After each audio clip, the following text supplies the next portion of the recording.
you ever laughed along at a joke that wasn't funny just because everyone else was laughing along? Or stayed quiet when someone said something offensive because you didn't want to make it awkward? Or watched the whole group pile onto somebody online and you thought, this feels wrong, but you didn't say anything? If you have, congratulations, you're human. Today I want to talk about conformity, one of the most powerful forces in social psychology, and why ordinary, decent enough people go along with behavior that they privately might disagree with. Conformity is when we change our behavior, our opinions, or our actions to match or feel like we belong to a group, even if we totally don't actually agree with the group. The most important part is conformity doesn't happen because we're weak. It happens because we're hardwired to belong.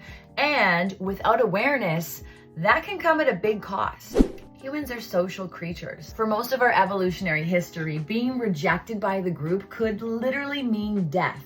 So our brains developed a very long sensitivity to social approval. In classic experiments by psychologist Solomon Asch, people gave obviously wrong answers about the length of lines just because everybody else in the room gave that wrong answer first. They weren't confused, they just didn't want to stand out. What the Asch conformity experiment really showed is that people will conform to group pressure even when the correct answer is obvious. There's two main reasons why we conform: normative social influence, we want to be liked and accepted, and informational social influence. We assume the group must know something that we don't. Normative says, I don't want to be the only one that says something. Informational says, maybe I'm wrong because everybody else seems to be confident. And the more cohesive, powerful, or high status the group is, the stronger that pressure becomes. Sports teams,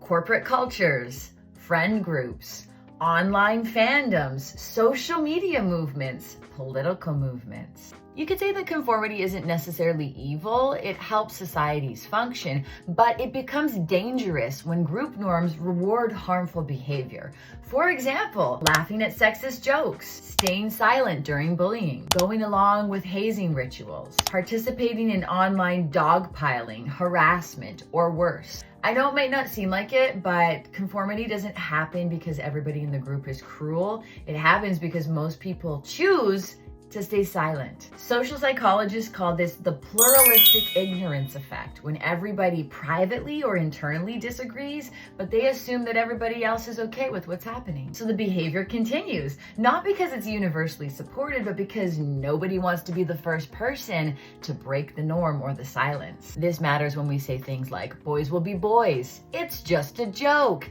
it's not that deep. What we're actually doing is protecting the group norm. Conformity keeps those cultures alive, good or bad. And the more power, fame, money, status, or privilege is attached to a group, the harder it is for the individuals to step out of line because the risk is really high. Research shows that conformity drops dramatically when just one person dissents. One voice saying, actually, that's not funny. One person refusing to laugh. One teammate opting out of the behavior. And it doesn't require everybody to be brave.